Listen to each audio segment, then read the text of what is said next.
From the very beginning of cinema, book adaptations have played a crucial role in the industry. From the classic Universal monster films of the 30s to the Harry Potter franchise of the early 2000s, there's always been something alluring about taking a setting only seen in words and giving it elaborate sets and a score that can be almost as iconic as the characters portrayed. The Shawshank Redemption, based on a short story written by Stephen King for his collection of stories called Different Seasons, is perhaps one of the most famous adaptations of the last 50 years and shows how a movie can actually surpass its source material in fame and in quality. One of the primary themes in Shawshank Redemption is the theme of hope. Throughout both the book and the movie, Andy Dufresne acts as a sort of symbol of hope to the Shawshank prisoners, and especially Red. In the book, we see this early on. Andy gives two pieces of quartz he has shaped to Red. The book uses imagery to give a sense of how Red felt. He says, "How much work went into creating those two pieces? Hours and hours after lights out, I knew that. First the shipping and shaping, and then almost endless polishing and finishing with those rock blankets. Looking at them, I felt the warmth that any man or woman feels when he or she is looking at something pretty, something that has been worked on and made. That's the thing that really separates us from animals. I think, and I felt something else too, a sense of awe for the man's brute persistence." Since we can't actually see what's being described, the book is able to use imagery to make what's being described even grander, and really drive home the idea that Andy spent hours working on this quartz, that it was beautiful, and not letting prison take his passions away from him. In the movie, we see the hope that Andy brings portrayed in different ways. One of the key scenes added for the film adaptation is when Andy plays an opera song in the prison PA system. The movie has the ability to use sound, and here we see music used to fully convey the sense of awe the prisoners felt as the track played. We're able to hear Andy turn up the music as he gets told to shut it off.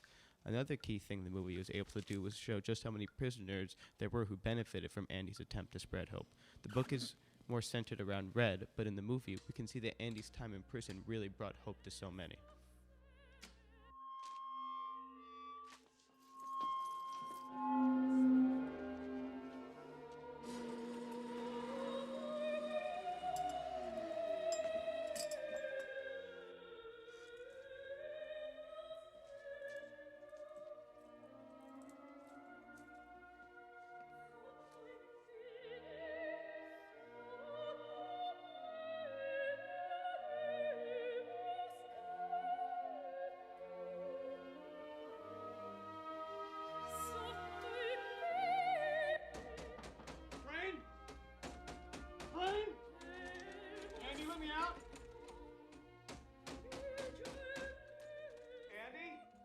Shawshank Redemption's other main theme is, well, redemption.